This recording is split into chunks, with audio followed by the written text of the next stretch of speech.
journey like that. Because for the most part, if that process isn't, or the structure of that process isn't laid out, then we go in 2 weeks, we get a couple of people, they really love the project, they think this is a great way to start talking, and then we go home. But when do we actually start talking? It goes back to the idea that this is a product at the end of it. As soon as you approach other people, they want to know what's in it for them. And that's been a very difficult thing to articulate, because if I look at what's in it for me in this project, it's really just to help. But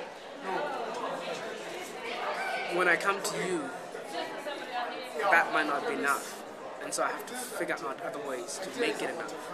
So you have to come out of yourself and actually... Yeah. And I like, being throwing myself in the deep end of all this.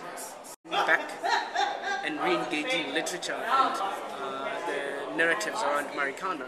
One of the things that started to emerge was how we were hearing all arguments from unions, from a little bit from the mine workers themselves, from dominant media houses, and they all seem to pretty much be perpetuating the same rhetoric.